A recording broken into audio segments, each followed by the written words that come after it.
Assalamualaikum warahmatullahi wabarakatuh. Alhamdulillah, alhamdulillahilladzi nazzala minal Qur'an ma huwa shifaa'un wa rahmatun lil mu'minin. Wassalatu wassalamu ala nabiyyina wa habibina wa syafi'ina Muhammad ibni Abdillah alladzi qala likulli da'in dawa'un. Amma ba'du. Hadratal mukarramin wa muhtaramin jamaah pengajian Ahad pagi IKAD yang dimuliakan Allah. Puji syukur kehadirat Allah Subhanahu wa taala yang telah melimpahkan anugerah kepada kita semua berupa kesehatan fisik, kesehatan psikis, kesehatan fikir kita, sehingga kita bisa menjalankan aktivitas kita sehari-hari. Salawat serta salam semoga selalu ditambahkan kepada junjungan kita Nabi Akbar Muhammad sallallahu alaihi wasallam, Nabiullah yang kita harapkan syafaatnya besok di hari akhir. Jamaah sekalian, marilah kita awali agenda dakwah kita pada pagi hari ini dengan bacaan basmalah. Bismillahirrahmanirrahim. Tausiah atau mauidhah hasanah pada pagi hari ini rencananya akan disampaikan beliau Dr. Azhar Anwar dari Blitar. Sebelumnya marilah kita dengarkan pembacaan ayat suci Al-Quran yang akan disampaikan oleh Ustadz Imam Nasiruddin. Kepada Ustadz Imam Nasiruddin dipersilakan.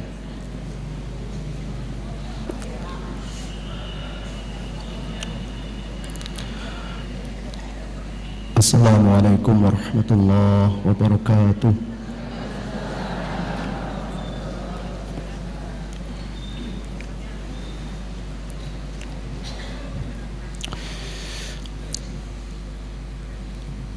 A'udzu billahi minasyaitonir rajim.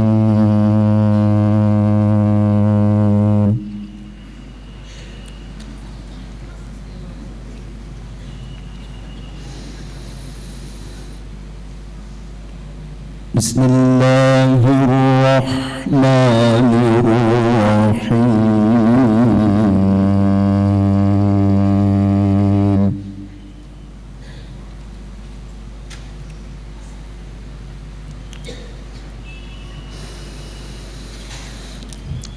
Fabima rahmatin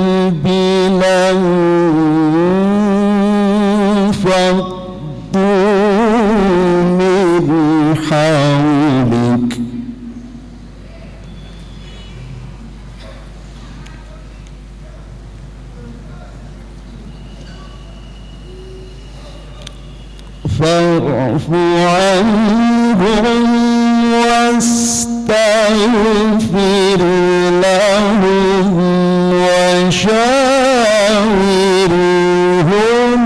fil amr.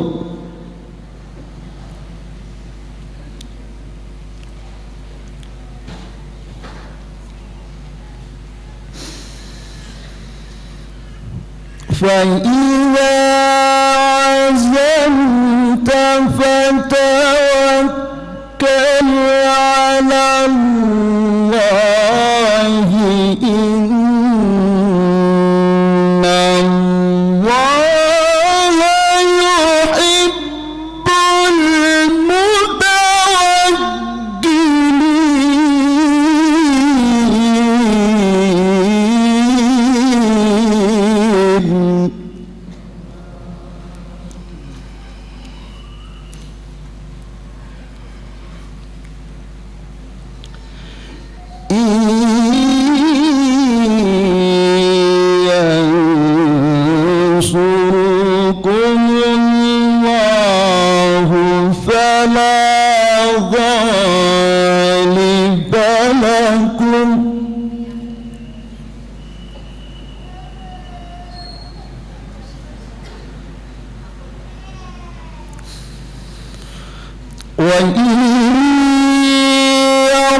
يخذلكم فمن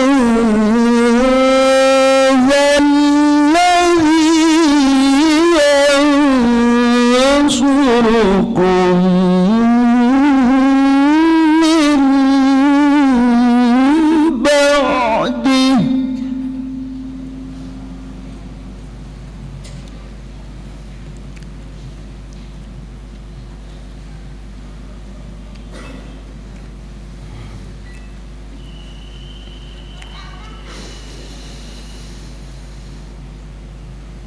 وعلى الله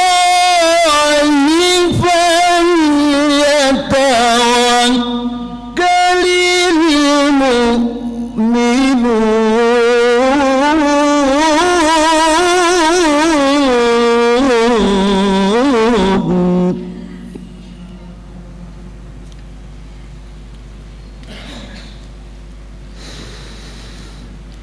وما كان لنبي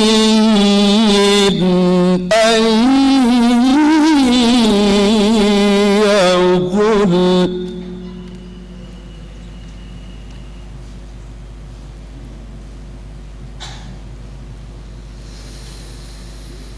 ومن يغل يأت بما غل يوم القيامة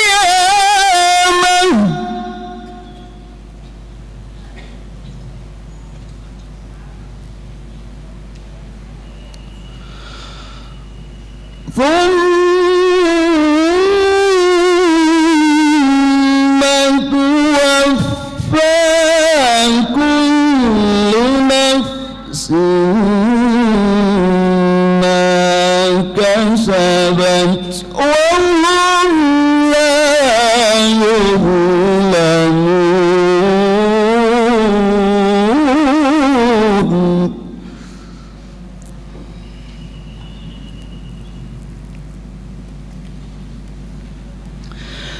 أفمن اتبع رضوان الله كمن باء بسخط من الله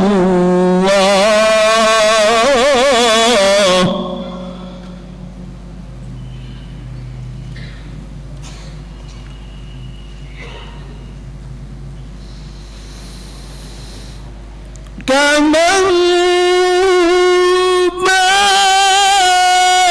باء بسخط من الله ومأواه جهنم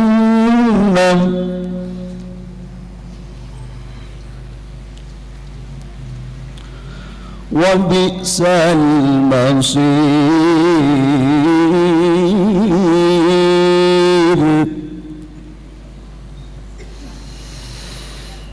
هم درجات عند الله والله بصير بما يعملون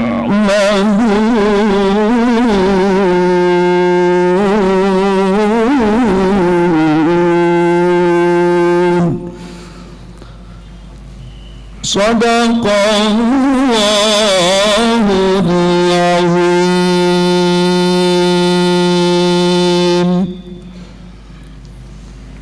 Assalamualaikum warahmatullahi wabarakatuh. Jamaah sekalian, beberapa informasi untuk video rekaman ceramah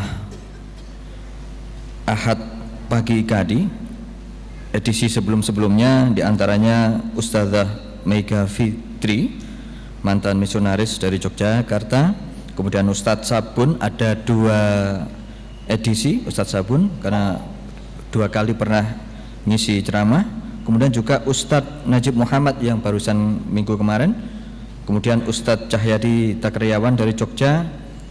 Video rekaman ini sudah tersedia bagi yang menginginkan, bisa mendapatkan di sebelah barat masjid. Kemudian untuk infak pada Ahad kemarin alhamdulillah terkumpul 4.736.000 rupiah. Semoga membawa kemanfaatan bagi agenda dakwah kita. Marilah kita dengarkan tausiah dari beliau Dr. Azhar Anwar dari Blitar. Jamaah sekalian, Dr. Azhar Anwar dari Blitar sudah hadir. Beliau akan menyampaikan tausiah dengan tema bugar di era global. Sebelumnya ada satu pengumuman terkait donor darah. Bapak Ibu, akan digelar donor darah yang menggelar adalah tempatnya di Yayasan Al-Huda dengan di Simo pada Sabtu tanggal 14 Maret pagi sampai sore jam 3. Dan donor darah ini sangat penting karena digunakan untuk penderita talasemia, yaitu balita-balita sekaresidenan Kediri yang menderita talasemia atau kelainan sel darah merah. Ini nanti diselenggarakan pada Sabtu 14 Maret di Yayasan Al-Huda Ngadisimo. Bagi yang berkenan dipersilakan.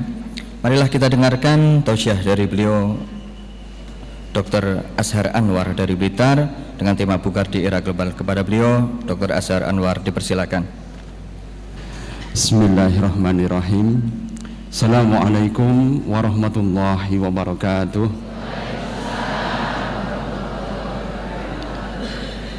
Alhamdulillahilladzi hadana lihada wa ma kunna linahtadiya laula an hadana Allah.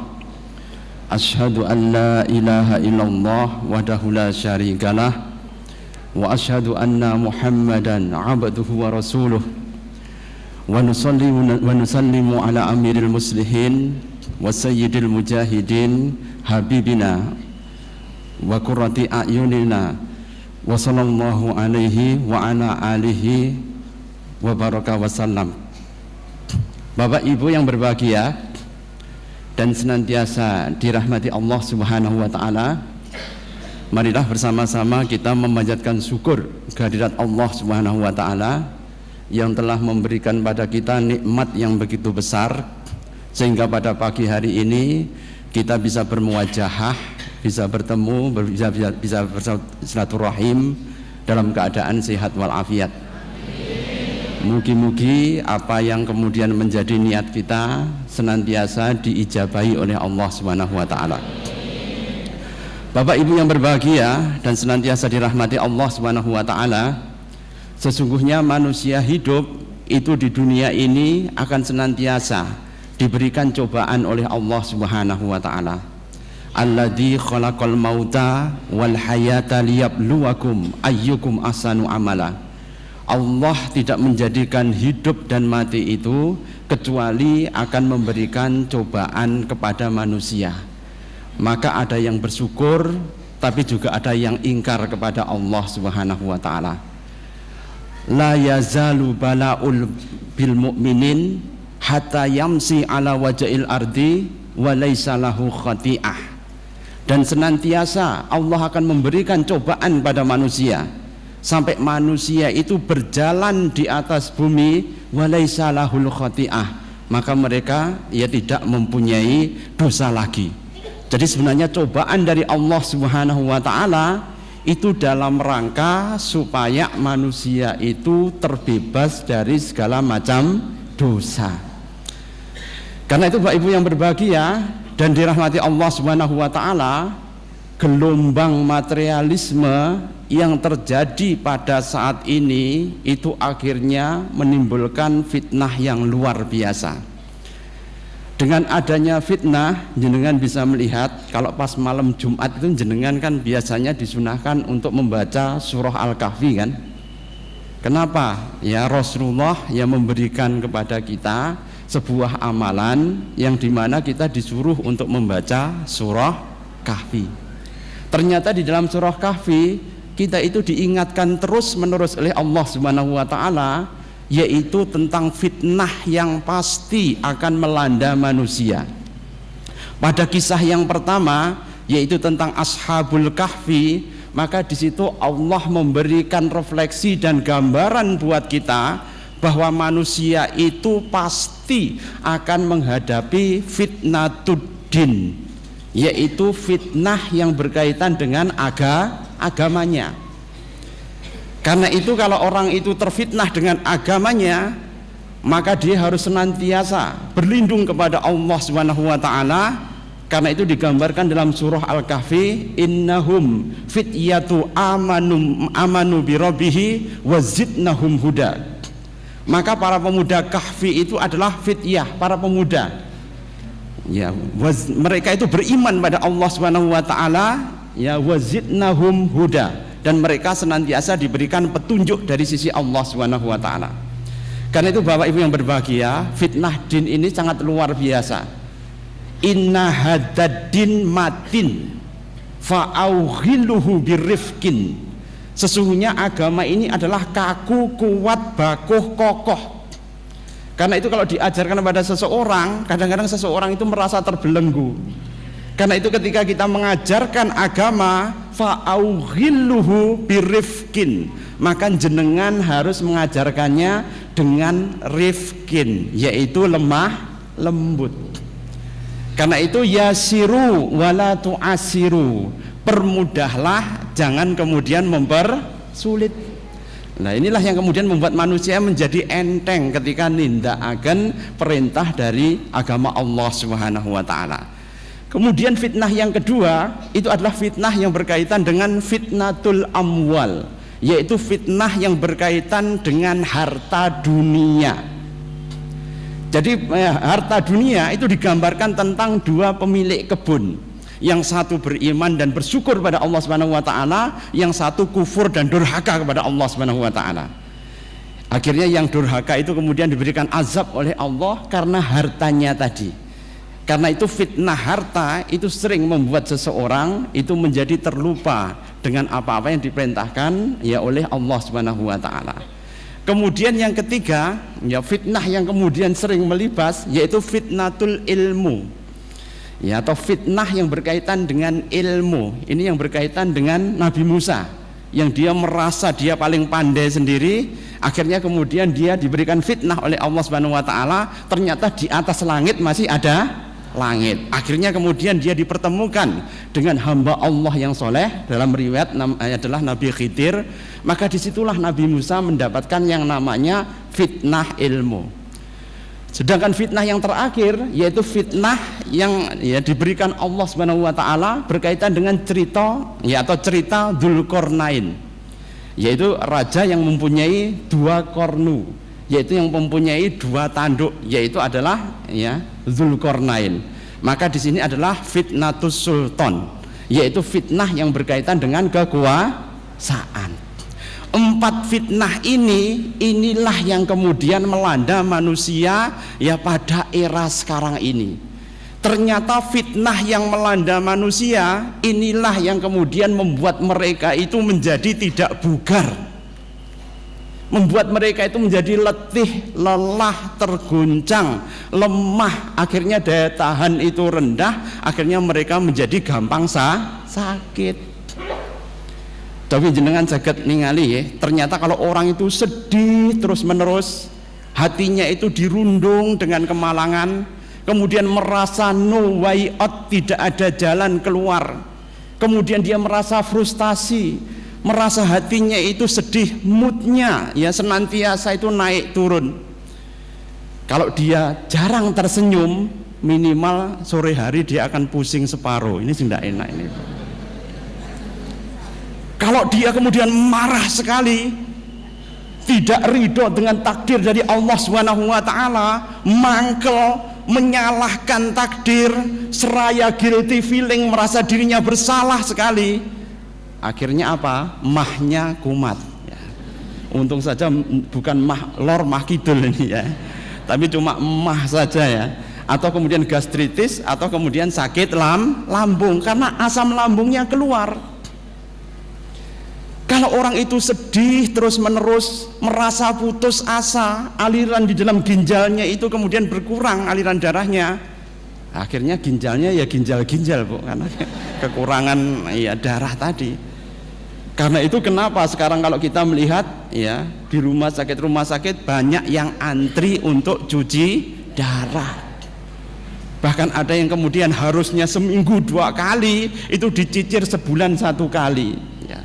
Akhirnya apa? Itu tadi ya, tinggal menunggu takdir. Karena itu kenapa ketika Rasulullah bertemu dengan sahabatnya, maka Rasulullah mengatakan, kaifa asbahtum, bagaimana keadaanmu ya pagi hari ini? Maka sahabat itu menjawab ya, asbahna bil mu'minina haqqan ya Rasulullah, sesungguhnya keadaan kami itu dalam keadaan beriman dengan sesungguhnya ya Rasulullah. Wa kullu syai'in alamatuh, sesuatu itu pasti ada tanda-tandanya. Wa ma'alamatu imanuk, maka apa tanda-tanda daripada imanmu tadi? Maka kemudian sahabat mengatakan, wa nardo bil qada, kami ridho dengan ketetapan dari Allah Subhanahu wa taala.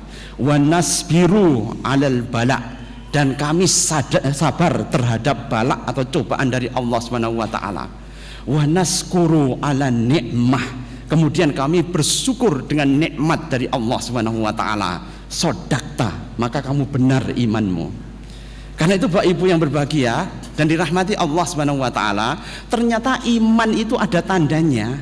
Yang pertama apa? Ridho bi qadarillah, yaitu ridho dengan takdir dari Allah Subhanahu wa taala.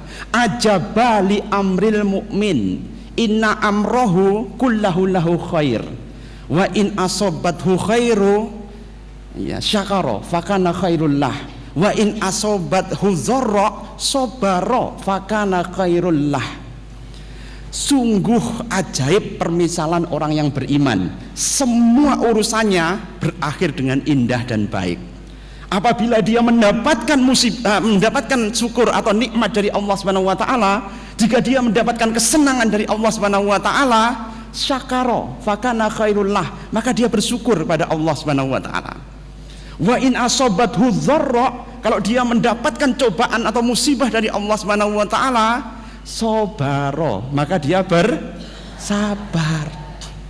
Fakana khairullah, maka sabar itu adalah yang paling baik buat seseorang. Karena apa? Ya, barang siapa yang bersabar kepada Allah Subhanahu wa taala, innama yuwaffas sabiruna ajrahum bighairi hisab. Orang yang sabar di hadapan Allah Subhanahu wa taala, maka dia pahalanya digenapkan oleh Allah Subhanahu wa taala bighairi hisab, yaitu tanpa batas.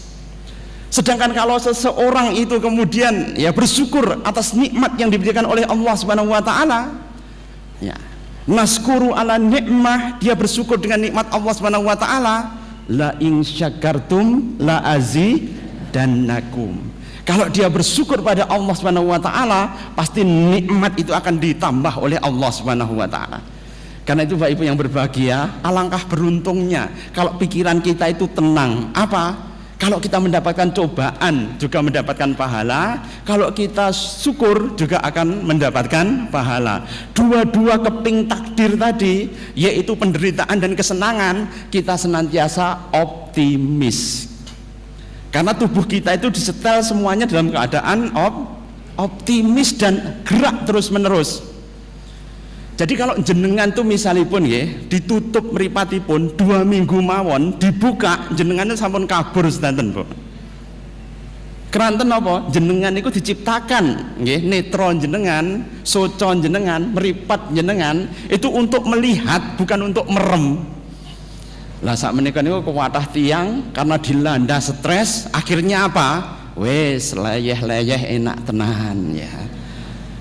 Kalau jenengan terkena cikungunya, kok jenengan itu kemudian ya nuruti hawa nafsu, rasanya cikungnya kan ngantuk, kejulinu ya, geringgingan ya, kadang-kadang mumet, lemes ya, mual-mual, sing enak namung turu tok. Nek jenengan bablas turu, lain tambah keju semua.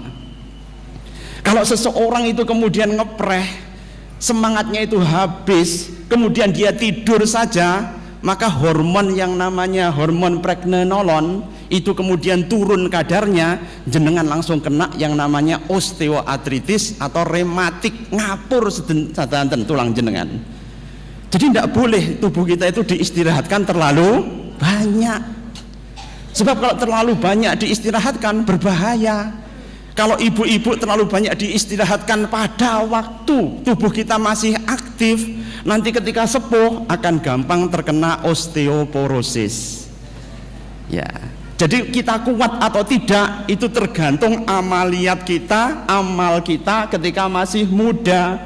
Karena itu kenapa Rasulullah mengatakan ihtanim khomsan qabla khomsin, ingatlah 5 sebelum datang 5 perkara. Syababaka qabla haramik, yaitu masa mudamu sebelum masa tuamu. Kalau tidak kita persiapkan, maka tubuh kita itu akan menjadi lemah pada usia tua.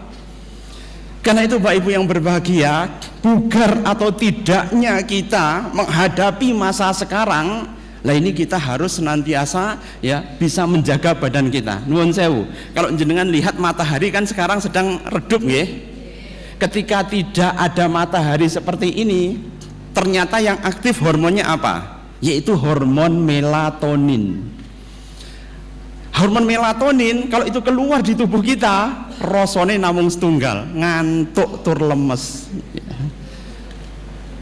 Karena itu kenapa jenengan ketika ya dalam keadaan ya seperti ini, redup seperti ini, ya kita harus senantiasa bersemangat.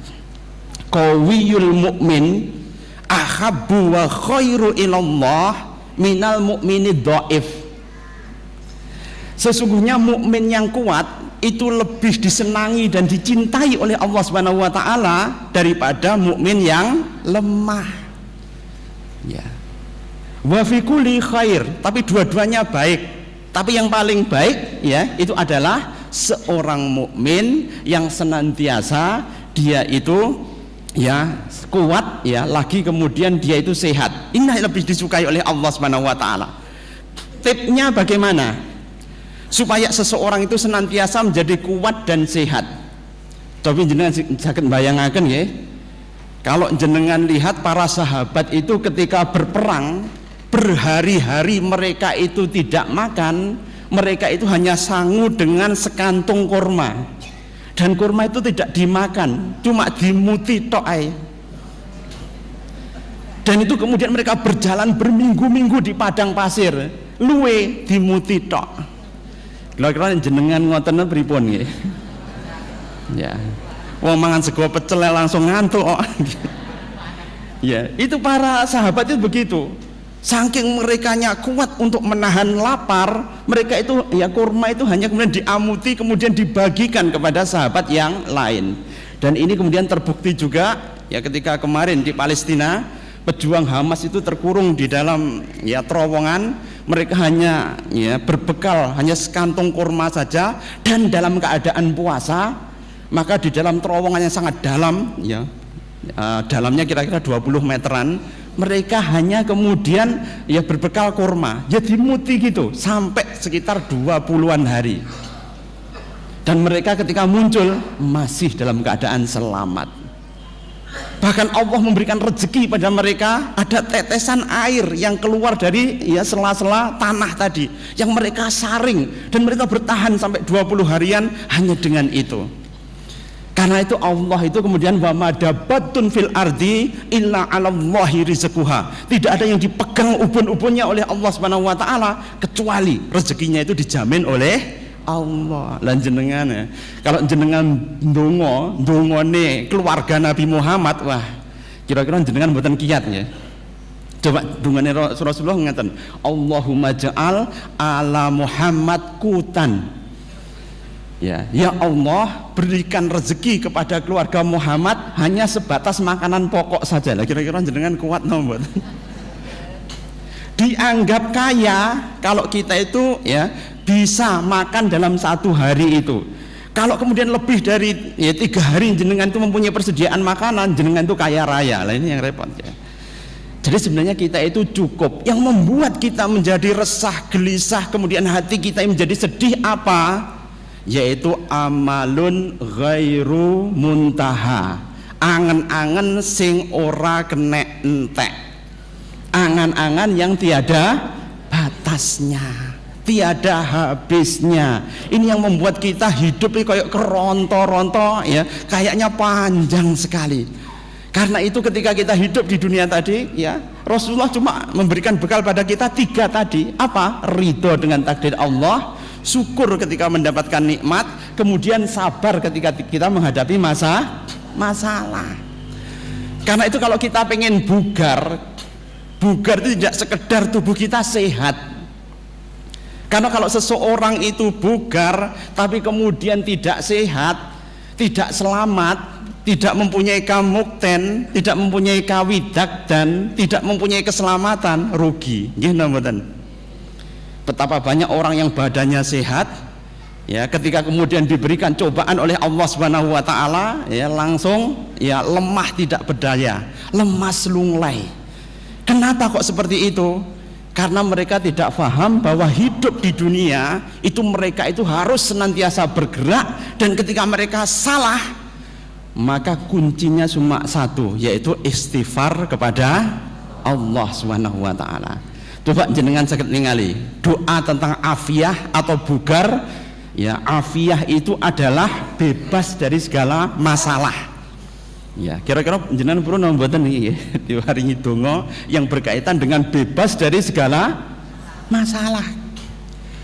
Kalau jenengan itu hanya kemudian sehat saja tapi cobaannya itu tanpa berhenti, ya rugi nanti. Karena cobaan itu akan diberikan oleh Allah terus menerus sampai kemudian la'allahum yarji'un, sampai kemudian jenengan kembali kepada Allah Subhanahu wa taala, sampai semua dosa kita dibersihkan oleh Allah Subhanahu wa taala, maka cobaan itu akan terus menerus. Karena itu Bapak Ibu yang berbahagia dan dirahmati Allah Subhanahu wa taala, coba jenengan dengarkan doa Rasulullah, Allahumma inni as'aluka afa wal afiyah fid dunya wal akhirah. Allahumma ya Allah, inni as'aluka, sak temene kula nyuwun dumateng jenengan, afa wal afiyah, permintaan maaf dan afiyah. Afiyah itu adalah bebas dari masalah, bugar menghadapi zaman, sehat ketika kita ya menghadapi cobaan dari Allah Subhanahu wa taala. Apa yang diminta pertama kali? Afwa. Ya, afwa itu adalah permintaan maaf alias istighfar. Karena orang itu pernah datang kepada Hasan Al-Basri, wahai Syekh, sesungguhnya kami dalam keadaan lapar. Ya, bagaimana jalan keluar jenengan? Maka Hasan Al-Basri cuma mengatakan istighfar. Kemudian ada orang lagi yang masuk, ya Syekh, ya kami dalam keadaan fakir miskin, ya tidak mempunyai apa-apa, kami miskin papa, apa jalan keluar untuk keluar dari kesulitan ini? Ya Hasan Al-Basri cuma mengatakan istighfar. Ada lagi orang yang ketiga, wahai Syekh, saya tidak mempunyai anak mandul, ya tidak mempunyai apa-apa, apa yang harus saya kerjakan? Istighfar. Ada lagi orang yang datang keempat, wahai Syekh, sesungguhnya tanah kami gersang, ditumbuhi tidak bisa, sungai-sungai kami kering, ya apa menjadi solusinya ya Syekh?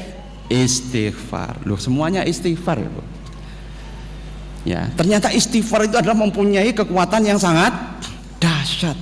Coba jenengan lihat di dalam surah Nuh, di situ Allah memberikan sinyal dumateng jenengan sedanten, a'udzubillahi minasyaitonirrajim, fakultustaghfiru innakum kana ghafara yursilis samaa alaikum mitrara wa yumditkum bi amwal wa banina wa yaj'al lakum jannatin wa anhara. Fakultustaghfiru, maka jenengan kedah istighfar pada Allah Subhanahu wa taala. Yursilis samaa alaikum mitraran, maka Allah akan menurunkan dumateng jenengan hujan yang sangat lebat yang akan bisa menumbuhkan tetumbuhan. Wa yumditkum bil amwal, dan akan menambahkan harta dumateng jenengan. wal banin, dan kemudian keturunannya akan berenah menjadi lebih banyak, keturunannya menjadi banyak, tidak mandul lagi dari istighfar. Kemudian akan menjadikan jannah, yaitu kebun-kebun yang subur, wa anharon, serta sungai yang akan muncul kembali. Semuanya apa? Jawabannya adalah istighfar. Malaziman istighfaron ja'ala lahu min kulli dzikin makhrajan wa min kulli hamin farajan wa yarzuqhu min haitsu la yahtasib. Barang siapa yang melazimkan istighfar, maka jenengan ya ja'ala lahu min kulli dzikin ya farajan makhrajan, maka jenengan ketika mendapatkan kesulitan, Allah pasti akan memberikan jalan keluar dari kesedihan yang kita rasakan, diganti dengan kesenangan. Bahkan kita akan diberikan rezeki dari jalan yang tidak disangka-sangka. Itulah bugar yang sesungguhnya, Bapak Ibu yang berbahagia dan dirahmati Allah Subhanahu wa taala. Apakah orang itu kemudian ketika fitness, ya, kalau menurut ilmu olahraga, orang itu ketika olahraga kan harus memenuhi 3 hal.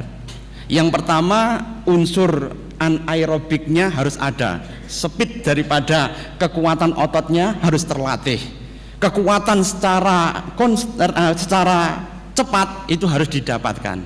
Yang kedua adalah aerobik, dia harus banyak menggunakan oksigen sehingga daya tahannya menjadi lebih tinggi. Yang ketiga, elastisitas, yaitu tubuh kita harus sendinya semuanya digerakkan supaya tubuh kita itu menjadi lebih segar. Kalau itu semua dipenuhi, memang sehat tubuh kita. Tapi kalau kemudian kita sedih, maka pencapaian olahraga tadi itu kemudian akan turun lagi. Karena semua yang kita peroleh itu harus kemudian dipelihara. Dan yang memelihara siapa? Hati. Yang memelihara adalah hati. Ala fil jasadi mudghatan wa idza saluhat saluhal jasadu kulluh wa idza fasadat fasadal jasadu kulluh ala wahyal qalb. Sesungguhnya di dalam jasad ini ada segumpal daging. Kalau segumpal daging itu baik, maka sehatlah seluruh badan kita. Kalau segumpal daging itu jelek, maka akan sakitlah tubuh kita. Ala wahyal qalb. Maka itu adalah hati. Coba jenengan sakit melihat orang itu pengen cantik, bugar, sampai kemudian melakukan sulam bibir. Oh ya, bibir ngantek disulam ini pripun? Ibu-ibu tahu ya sulam bibir. Sampai alisnya diganti dengan semut baris. Jadi semut baris ya apa? Semut angkrang apa semut ireng kalau mboten ngertos iki. Ya. Sampai hidungnya dipasang dengan solikin, silikon. Semuanya ditambah-tambahin. Kalau naik gravitasi, ya silikon itu kemudian akan ya tertarik oleh gaya gravitasi, akhirnya jadi napa? Duwe kabeh. Ini hanya pengen cantik saja, tapi kadang-kadang mengorbankan semuanya. Ada seorang aktris yang mengatakan, ya untuk perawatan sampai menghabiskan 200 juta. Lah kira-kira nopo niku nggih? Sebulan 200 juta itu kira-kira dirawat dengan nopo nggih? Itu hanya pengen bugar saja. Tapi kalau jenengan bisa melihat, kalau Allah sudah mendatangkan tsunami, Allah mendatangkan gempa bumi, Allah mendatangkan puting beliung, Allah mendatangkan bencana, sudah kecantikannya langsung buyar itu, Bu. Ya. Yang diperlukan apa supaya kita tetap bugar? Istighfar. Pernah terjadi cerita, yaitu di Pakistan. Di Pakistan itu ada gempa yang sangat dahsyat sekali. Ada seorang yang bercerita ketika dia sedang makan ya di dalam rumahnya, tiba-tiba terjadi gempa yang sangat hebat sekali. Semua rumah tetangganya itu luluh lantak semua. Ketika dia tidak bisa keluar, dia cuma istighfar saja. Ternyata dengan istighfar tadi, ya semua reruntuhan dan puing-puing tadi nyingkir semua. Ya, semua yang balok yang harusnya menimpa dia tiba-tiba diinggir nih, ya, oleh Allah Subhanahu wa taala. Sehingga ketika gempa sudah usai, maka ketika dia keluar dari rumah, dia mengucapkan subhanallah. Hanya dengan istighfar saja, ternyata dia diselamatkan oleh Allah Subhanahu wa taala. Ini baru namanya bugar, Bu. Ya, tidak harus kemudian pakai jambul katulistiwa ya, atau memakai make up yang cetar membahana ya, Tapi kalau kepentung ya angin puting beliung ya moh kabeh nanti ya. Ndak bugar jadinya. Jadi bugar itu di dunia dan di akhirat. Karena itu kenapa? Nun sewu, ada seseorang yang diberikan penyakit. Ada seorang budak hitam itu yang mengadu kepada Rasulullah. Ya Rasulullah, sesungguhnya saya itu menderita penyakit epilepsi atau ayan. Tahu ya? Epilepsi atau ayan. Jadi kalau kumat itu kadang-kadang aurat kami terbuka ya, dan kemudian ya kami ya kejang. Dan epilepsi itu bukan turunan ya. Itu karena kerusakan di dalam otak. Kalau sekarang bisa dikendalikan dengan menggunakan obat, tapi zaman Rasulullah sudah ada penyakit ayanan ini, kejang. Ya Rasulullah, ya sembuhkanlah ya aku dengan doamu. Rasulullah mengatakan, insya Allah kalau saya doakan kamu akan sembuh. Tapi lebih baik lagi kalau kamu bersabar, maka dengan itu saja ya kamu akan bisa masuk surga.